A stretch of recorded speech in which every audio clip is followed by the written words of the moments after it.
ताकि आज फिर से हम लोग जो है प्रतिदिन की तरह लुसेंट सामान्य ज्ञान की बुक से जो है आधुनिक भारत की इतिहास को पढ़ेंगे।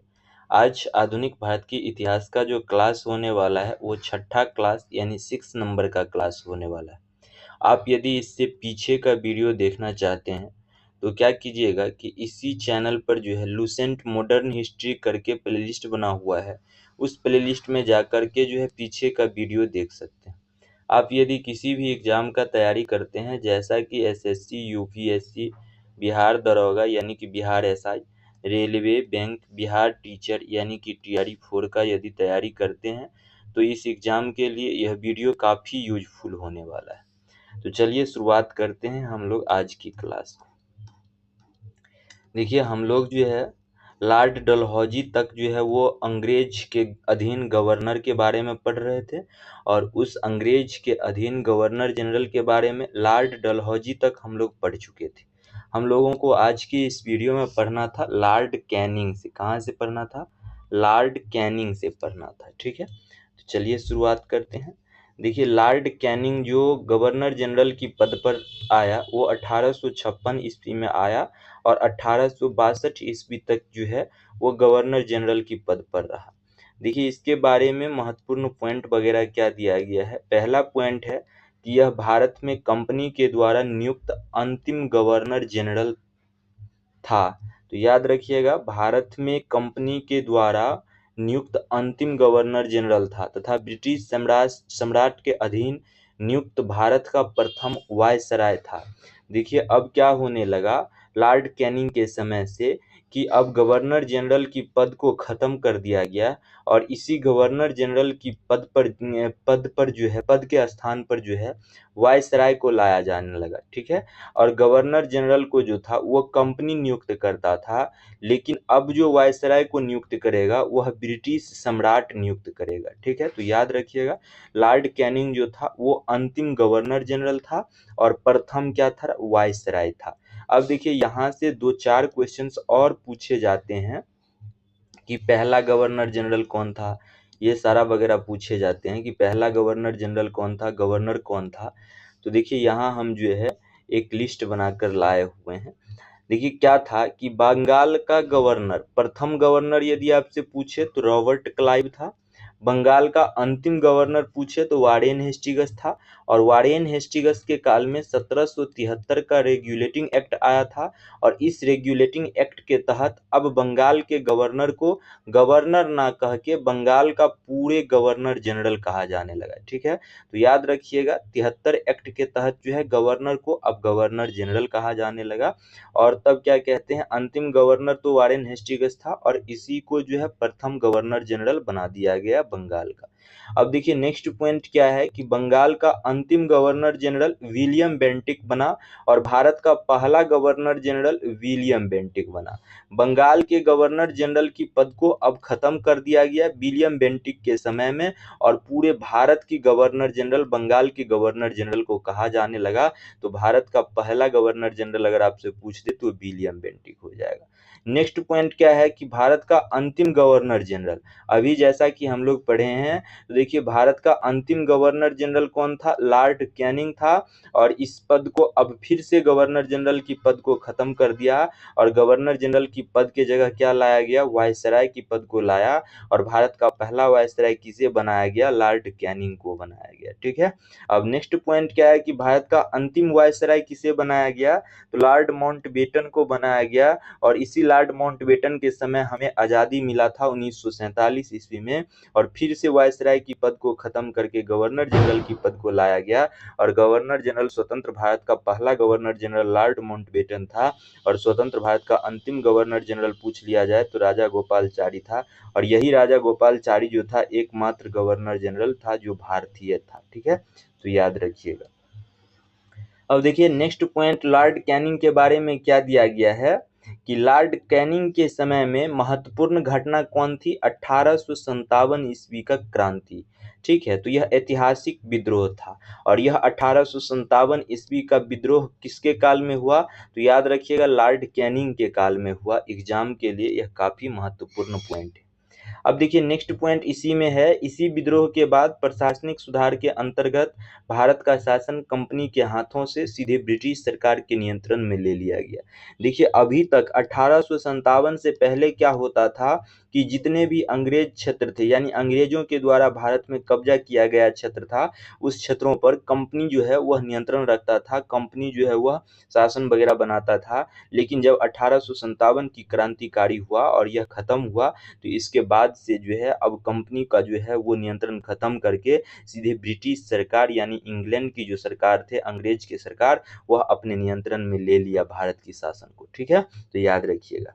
और ये सारा काम लॉर्ड कैनिंग के काल में हुआ। नेक्स्ट पॉइंट, कैनिंग के समय में 1861 ईस्वी में उच्च न्यायालय अधिनियम बनाया गया, जिसके अनुसार पुरानी सुप्रीम कोर्ट और सदर अदालत को समाप्त कर दिया गया तथा कोलकाता, मद्रास, मुंबई में एक एक उच्च न्यायालय की स्थापना की गई। और यह कब, किस नियम के तहत? तो 1861 नियम के तहत। अब देखिए नोट में क्या दिया गया है कि 1866 ईस्वी में आगरा में एक उच्च न्यायालय की स्थापना की गई।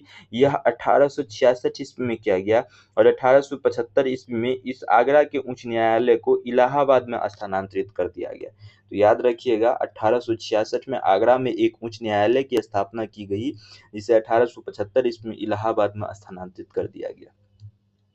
अब देखिए नेक्स्ट पॉइंट जो है कैनिंग के बारे में, यह भी काफी महत्वपूर्ण पॉइंट है। यह क्या पॉइंट है कि कैनिंग के समय में ही जो है 1856 ईस्वी में विधवा पुनर्विवाह अधिनियम स्वरूप से लागू हुआ और भारत में पहला कानून विधवा विवाह कोलकाता में 7 दिसंबर 1856 ईस्वी को ईश्वर चंद्र विद्यासागर की प्रेरणा और देखरेख में संपन्न हुआ। तो याद रखिएगा कि विधवा पुनर्विवाह अधिनियम किस के काल में जो है यह लागू हुआ, तो 1856 ईस्वी में लागू हुआ। और 1856 ईस्वी में गवर्नर जनरल की पद पर यानी कि वायसराय की पद पर कौन था? लॉर्ड कैनिंग था। तो लॉर्ड कैनिंग के समय में जो है यह विधवा पुनर्विवाह अधिनियम स्वतंत्र रूप से लागू हुआ था। तो यह पॉइंट काफी जो है वह एग्जाम दृष्टिकोण से महत्वपूर्ण है। नेक्स्ट पॉइंट क्या है कि 1856 ईस्वी में पैतृक संपत्ति से संबंधित जो कानून बनाया गया, उसके अनुसार यह निश्चित किया गया कि धर्म परिवर्तन करने पर किसी व्यक्ति को उसकी पैतृक संपत्ति से वंचित नहीं किया जाएगा।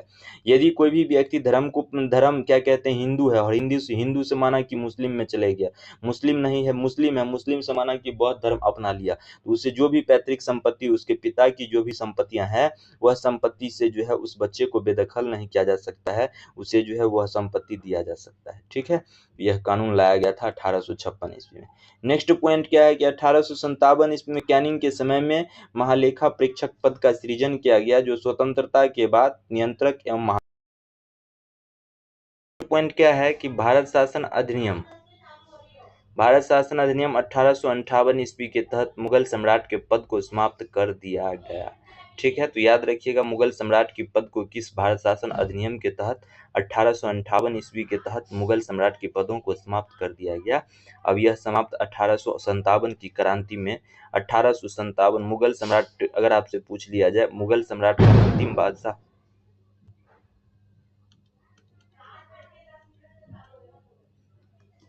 अगर आपसे पूछ लिया जाए कि मुगल सम्राट का अंतिम बादशाह कौन था, तो बहादुर शाह जफर था। कौन था? बहादुर शाह जफर था। इस बहादुर शाह जफर ने 1857 की क्रांति में भारतीयों का साथ दिया और अंग्रेज का क्या करा? विरोध करा, जिस वजह से अंग्रेज ने इसे पकड़कर वर्मा यानी कि रंगून भेज दिया।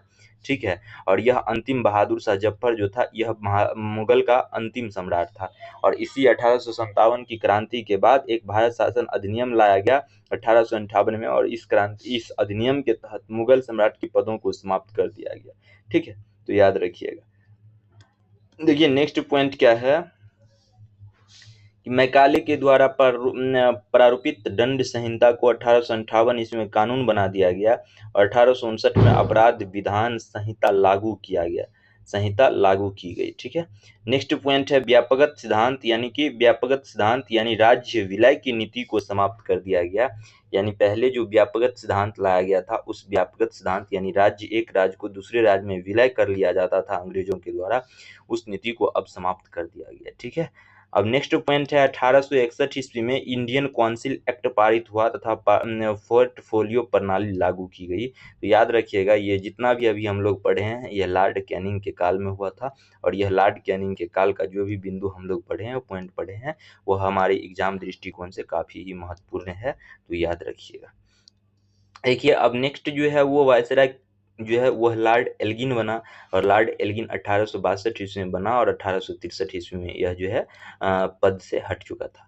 इसने बहावी आंदोलन का दमन किया, और 1863 ईस्वी में धर्मशाला हिमाचल प्रदेश में इसकी मृत्यु हो गई। ठीक है, तो यह जो है एग्जाम दृष्टिकोण से उतना महत्वपूर्ण नहीं है। नेक्स्ट इसके बाद किसने बन वायसराय की पद पर बैठा, तो लॉर्ड लॉरेंस ने बैठा, और इन्होंने 5 वर्षों तक जो है वह पद पर बना रहा। 1864 ईस्वी में पद पर आया, और 1869 ईस्वी में पद से यह हटा। 1865 में भूटान ने ब्रिटिश साम्राज्य पर आक्रमण किया, ठीक है, इसी के काल में किया था। अफगानिस्तान के संबंध में इसने हस्तक्षेप की नीति अपनाई, जिससे जिसे शानदार निष्क्रियता के नाम से जाना जाता है। यानी नेक्स्ट पॉइंट क्या है,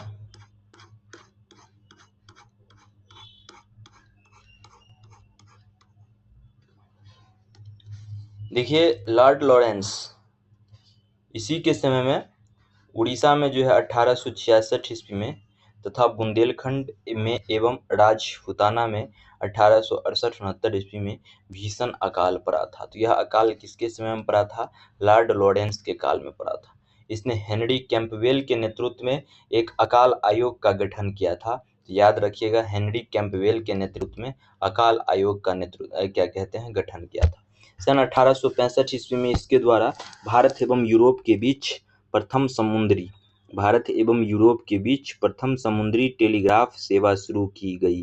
तो यह पॉइंट जो है हमारे एग्जाम दृष्टिकोण से काफी महत्वपूर्ण पॉइंट है। तो याद रखिएगा, लॉर्ड लॉरेंस के काल में ही 1865 ईस्वी में इसके द्वारा भारत एवं यूरोप के बीच प्रथम समुद्री टेलीग्राफ सेवा शुरू की गई थी। नेक्स्ट जो वायसराय पद पर बना वह किसने आया, तो लॉर्ड मेयो ने आया। और लॉर्ड मेयो के काल का एक पॉइंट हमारे एग्जाम दृष्टिकोण से महत्वपूर्ण है। वह कौन सा पॉइंट है, देखिए भारत में अंग्रेजों के समय प्रथम जनगणना 1872 ईस्वी में हुआ, और लॉर्ड मेयो के कार्यकाल में ही हुआ। यह पॉइंट हमारे एग्जाम दृष्टिकोण से काफी महत्वपूर्ण पॉइंट है। देखिए लॉर्ड मेयो जो है 1869 ईस्वी में पद पर बना, और 1872 ईस्वी से पद पर से हटा। देखिए लॉर्ड मेयो ने अजमेर में 1872 ईस्वी में मेयो कॉलेज की स्थापना किया। नेक्स्ट पॉइंट इसका क्या है कि इसने सन 1872 ईस्वी में एक कृषि विभाग की स्थापना किया था।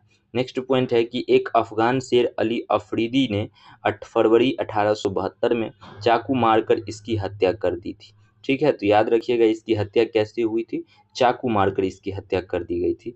और इसके बाद जो वायसराय आया वह लॉर्ड नॉर्थब्रुक आया। लॉर्ड नॉर्थब्रुक जो है वह आया। देखिए लॉर्ड नॉर्थब्रुक, इसके समय में बंगाल में भयानक अकाल पड़ा। किसके समय में, लॉर्ड नॉर्थब्रुक के समय में। अब बड़ौदा के जो है मल्हारा राव गायकवाड़ को भ्रष्टाचार के आरोप में पदच्युत कर मद्रास भेज दिया। ठीक है, अब देखिए नेक्स्ट पॉइंट क्या है कि लॉर्ड नॉर्थब्रुक ने यह घोषणा किया कि मेरा उद्देश्य करो यानी कि टैक्स को हटाना तथा अनावश्यक वैधानिक कार्यवाही को बंद करना है। नेक्स्ट पॉइंट है कि पंजाब का प्रसिद्ध कूका आंदोलन इसी के समय में हुआ, और यह पॉइंट हमारे एग्जाम दृष्टिकोण से काफी महत्वपूर्ण है। अगर आपसे पूछ दिया जाए एग्जाम में कि पंजाब का प्रसिद्ध कूका आंदोलन किसके काल में हुआ, तो लॉर्ड नॉर्थब्रुक के काल में हुआ। तो याद रखिएगा, ठीक ना। नेक्स्ट पॉइंट है कि इसी के समय में स्वेज नहर खुल जाने से भारत एवं ब्रिटेन के बीच व्यापार में वृद्धि हुई। यह भी पॉइंट जो है हमारे एग्जाम दृष्टिकोण से काफी महत्वपूर्ण है कि अगर आपसे पूछा जाए किसके काल में जो है वह स्वेज नहर खुला भारत एवं ब्रिटेन के लिए, तो वह जो है लॉर्ड नॉर्थब्रुक के काल में खुला था। ठीक है, अब देखिए नेक्स्ट क्या है, नेक्स्ट वायसराय जो आया था वह कौन बना, लॉर्ड लिटन ने। नेक्स्ट वायसराय कौन बना, लॉर्ड लिटन बना, और यह 1876 ईस्वी से 1880 ईस्वी तक पद पर बना रहा। अब देखिए इसके बारे में जो पॉइंट दिया गया है, यह एक प्रसिद्ध उपन्यासकार, निबंध लेखक एवं साहित्यकार था। साहित्यकाश में इसने ओवन मेरिडिथ के नाम से जाना जाता था। साहित्यकाश में इसने क्या जाना जाता था, इसे ओवन मेरिडिथ के नाम से जाना जाता था। यह भी पॉइंट एग्जाम दृष्टिकोण से काफी महत्वपूर्ण है, तो याद रखिएगा। नेक्स्ट पॉइंट है कि इसके समय बम्बई, मद्रास, हैदराबाद, पंजाब, मध्य भारत आदि में भयानक अकाल पड़ा था। ठीक है, नेक्स्ट पॉइंट है कि लिटन ने रिचर्ड स्ट्रैची की अध्यक्षता में, नेक्स्ट पॉइंट क्या है कि लिटन ने रिचर्ड स्ट्रैची की अध्यक्षता में 1878 में एक अकाल आयोग की नियुक्ति किया। ठीक है। नेक्स्ट पॉइंट है कि 1 जनवरी, यह सब एग्जाम दृष्टिकोण से क्या है, उतना महत्वपूर्ण नहीं है जितना महत्वपूर्ण क्या कहते हैं, ओवन मेरिडिथ। साहित्यकाश में इसे क्या कहा जाता था, ओवन मेरिडिथ कहा जाता था। यह 1 पॉइंट ओनली याद रखिएगा, ठीक है। यह 2 पॉइंट जो था इतना महत्वपूर्ण नहीं है एग्जाम दृष्टिकोण से। देखिए नेक्स्ट पॉइंट क्या है कि 1 जनवरी 1877 ईस्वी को ब्रिटेन की जो महारानी थी विक्टोरिया को कैसर ए हिंद की उपाधि से सम्मानित करने के लिए दिल्ली दरबार का आयोजन किया गया था। इस समय अगर आपसे पूछ लिया जाए कि कौन था वायसराय, तो याद रखना है लॉर्ड लिटन। एग्जाम दृष्टिकोण से काफी महत्वपूर्ण पॉइंट। नेक्स्ट पॉइंट जो है वह हमारे एग्जाम दृष्टिकोण से बहुत ही महत्वपूर्ण पॉइंट है। अब यह पॉइंट देखिए क्या था कि मार्च 1878 ईस्वी में लिटन ने भारतीय समाचार पत्र अधिनियम वर्नाक्यूलर प्रेस एक्ट पारित किया। क्या पारित किया, वर्नाक्यूलर प्रेस एक्ट पारित किया। किसने पारित किया, तो लिटन ने किया। क्यों पारित किया, तो भारतीय समाचार पत्र अधिनियम पर रोक लगाने के लिए, प्रतिबंध लगाने के लिए पारित कर भारतीय समाचार पत्र पर कठोर प्रतिबंध लगा दिया। और यह प्रतिबंध क्यों क्या लगाया था कि अंग्रेज के बारे में जो भी भारतीय समाचार पत्र है वह अंग्रेजों के बारे में अनलगर बातें जो है वह नहीं छापेगी, अंग्रेज के बारे में जो है अंग्रेजों का विरोध नहीं करेगा, ठीक है। विशेषकर राष्ट्रवादी समाचार पत्र सोम प्रकाश को प्रतिबंधित करने के लिए इस कानून में प्रावधान था कि अगर किसी अखबार में कोई आपत्तिजनक चीज छपती है तो सरकार उसकी प्रिंटिंग प्रेस सहित सारी संपत्ति जब्त कर सकती है। तो याद रखिएगा यह पॉइंट काफी एग्जाम दृष्टिकोण से महत्वपूर्ण है। नोट में पाइनियर अखबार ने वर्नाक्यूलर प्रेस एक्ट 1878 ईस्वी का क्या किया था, समर्थन किया था। यह भी हमारे एग्जाम दृष्टिकोण से काफी महत्वपूर्ण पॉइंट है, तो याद रखिएगा। अब देखिए नेक्स्ट पॉइंट क्या है कि इसी के समय में 1878 ईस्वी को भारतीय शस्त्र अधिनियम पारित हुआ, जिसके तहत शस्त्र रखने एवं व्यापार करने के लिए लाइसेंस की अनिवार्य बना दिया गया।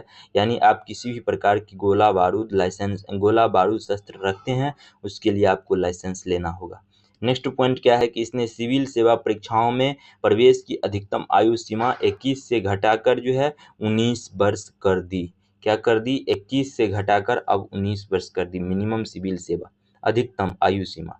उसके बाद देखिए नोट 1857 ईस्वी में सिविल सेवा परीक्षा में सम्मिलित होने के लिए आयु 23 वर्ष निर्धारित की गई थी, लेकिन अधिकतम आयु, लेकिन 1859 ईस्वी में आयु सीमा को घटाकर 22 वर्ष और 1866 ईस्वी में इसे घटाकर 21 वर्ष किया गया और 1878 ईस्वी में इसे घटाकर जो है 21 से क्या कर दिया गया, 19 वर्ष कर दिया गया, ठीक है। तो याद रखिएगा।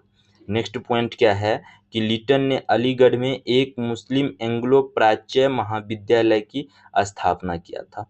इसके बाद लिटन के बाद जो है वह वायसराय की पद पर कौन आया, तो लॉर्ड रिपन आया। लॉर्ड रिपन आया। यह कब आया, 1880 में आया। गया कब, 1884 में गया। इसके बारे में देखिए पहला पॉइंट क्या है कि प्रधानमंत्री ग्लैडस्टोन के परामर्श पर रिपन ने सर्वप्रथम समाचार पत्रों की स्वतंत्रता को बहाल करते हुए सन 1882 ईस्वी में वर्नाक्यूलर प्रेस एक्ट को समाप्त कर दिया और भारतीय भाषा में प्रकाशित होने वाले समाचार पत्रों को भी वही सुविधा दी गई जो अन्य समाचार पत्र को प्राप्त थी।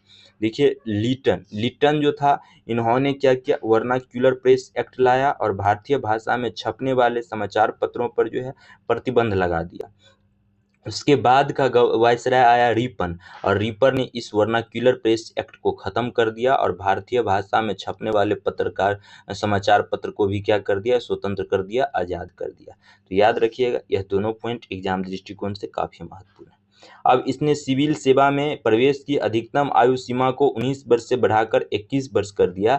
देखिए क्या कहते हैं, लिटन जो था वो 21 वर्ष था लिटन के काल में, लेकिन उन्होंने क्या कर दिया था, 19 वर्ष कर दिया था। और रिपन आया फिर से जो है इस लिटन के द्वारा किया गया 19 वर्ष को अब जो है 21 वर्ष कर दिया। यानी लिटन जो है, लिटन के कार्यकाल के समय में जो भी कार्य किया गया था रिपन ने उसका सुधार कर रहा था, ठीक है, याद रखिएगा।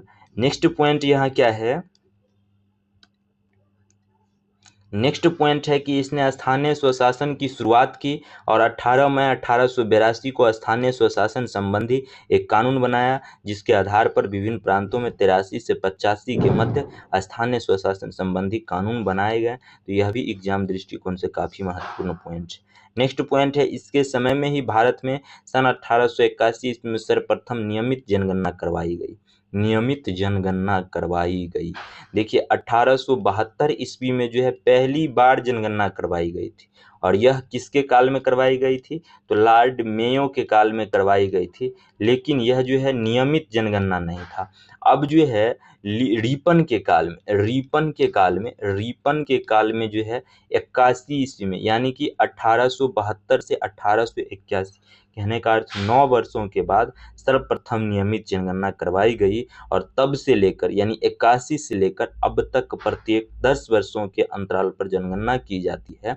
और 1881 की जनगणना में हैदराबाद और राजपूतानों को नहीं जोड़ा गया था। तो यह पॉइंट काफी महत्वपूर्ण है कि 1881 की जनगणना में हैदराबाद और राजपूतानों को नहीं जोड़ा गया था। ठीक है, याद रखिएगा। अब देखिए नेक्स्ट पॉइंट क्या है कि भारत में यहाँ नोट में दिया गया है कि भारत में पहली बार जनगणना सन 1872 में हुई, परंतु इसमें भारत के संपूर्ण भागों का प्रतिनिधित्व नहीं हुआ। लगभग 20% भारत का भाग इसमें छूट गया था। ठीक है, तो याद रखिएगा। उसके बाद नेक्स्ट पॉइंट क्या है कि रिपन के द्वारा ही सन 1881 ईस्वी में प्रथम कारखाना अधिनियम लाया गया, और इसमें 7 वर्ष से कम आयु के बच्चे को काम करने पर प्रतिबंध लगा दिया गया, और 7 से 12 वर्ष के श्रमिकों के लिए 9 घंटे से अधिक कार्य कराया जाना प्रतिबंध कर दिया गया। और यह एक्ट चाय, कॉफी, नील की खेती पर लागू नहीं थी, यानी कि चाय, कॉफी, नील जो है में यह 7 वर्ष से 12 वर्ष के बच्चे 9 घंटे से अधिक भी कार्य कर सकते थे। ठीक है, अब देखिए नेक्स्ट पॉइंट क्या है कि रिपन के समय में शैक्षिक सुधारों के अंतर्गत विलियम हंटर की अध्यक्षता में एक आयोग गठित किया गया। ठीक है, नेक्स्ट पॉइंट फिर क्या है, 2 फरवरी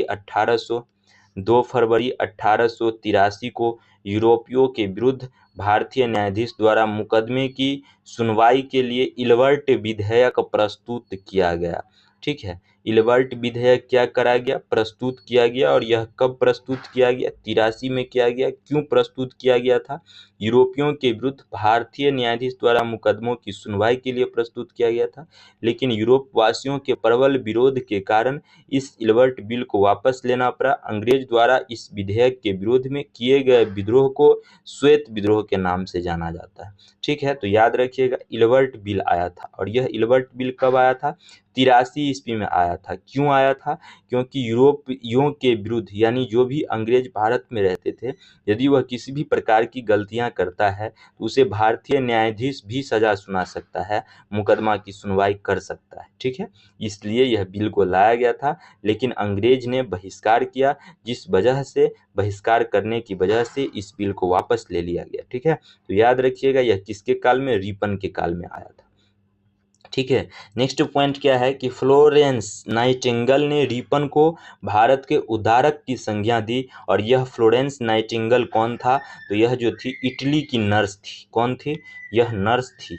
और यह कहाँ की रहने वाली थी? इटली की रहने वाली थी। ठीक है, और यह एक बहुत ही अच्छा कार्य की थी ना, कि क्या कहते हैं, कीमिया का जो युद्ध हुआ था, कीमिया का युद्ध, उस युद्ध में इन्होंने बहुत से सैनिकों का जो है वह सैनिकों का इलाज की थी। ठीक है, तो याद रखिएगा फ्लोरेंस नाइटिंगेल कौन थी? इटली की नर्स थी, कीमिया की युद्ध में सैनिकों का इलाज की थी।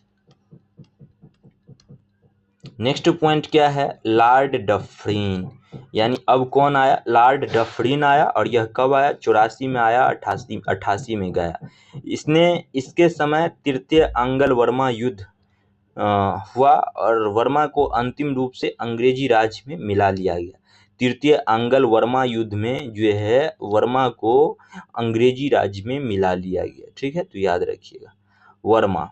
उसके बाद नेक्स्ट पॉइंट क्या है? इसी समय Bengal tenancy act, Awadh tenancy act, Punjab tenancy act पारित हुआ।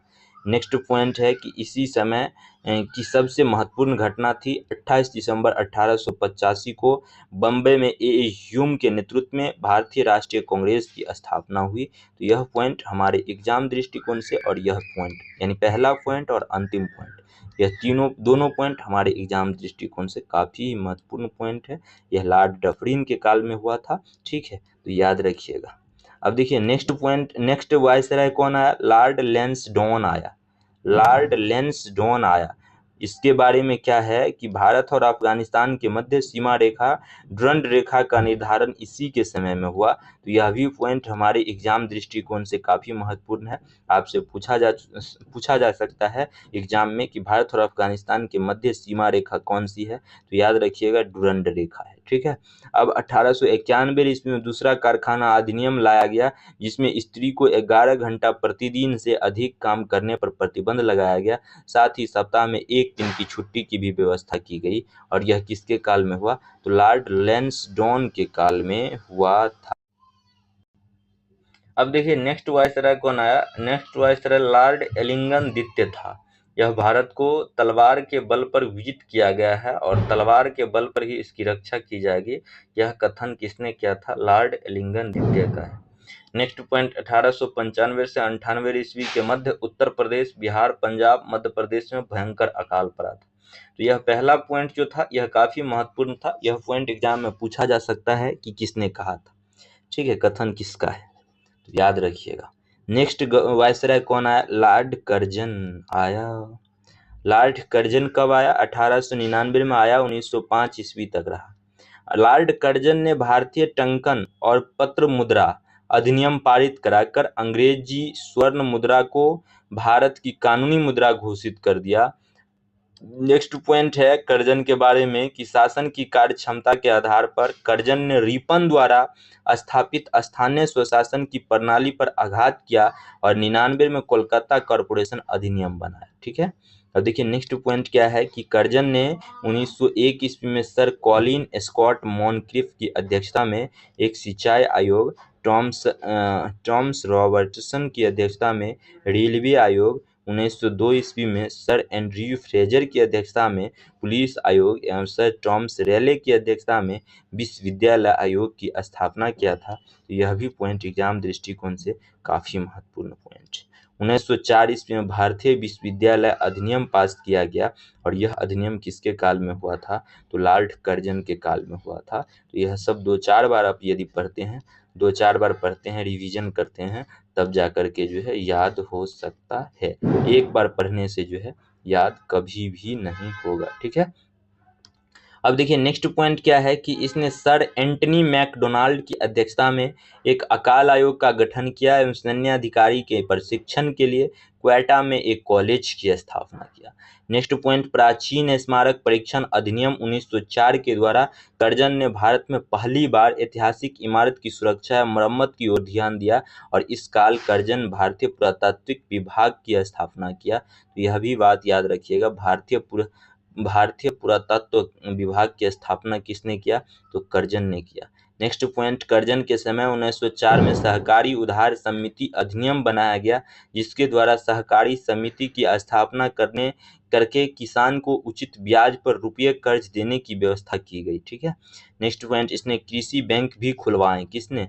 तो लॉर्ड जो है वह कर्जन ने, लास्ट कर्जन ने कृषि बैंक भी क्या करा? कृषि बैंक भी खुलवाया। अब देखिए नेक्स्ट पॉइंट क्या है?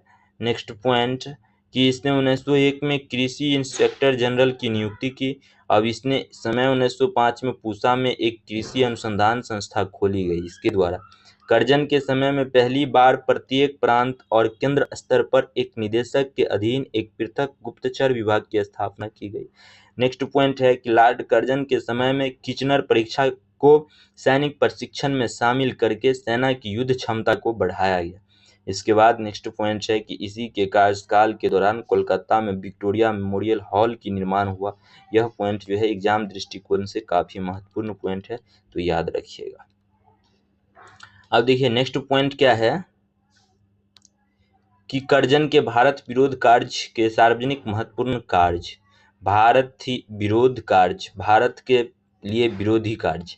अब नेक्स्ट इसके बारे में विरोधी कार्य पहला इसने क्या किया था कि 1905 ईस्वी में बंगाल का विभाजन किया और 19 जुलाई 1905 ईस्वी को बंगाल विभाजन को निर्णय की घोषणा शिमला में की गई और इसका प्रारूप प्रकाशित किया गया। ठीक है, यह पॉइंट एग्जाम दृष्टिकोण से काफी महत्वपूर्ण पॉइंट है।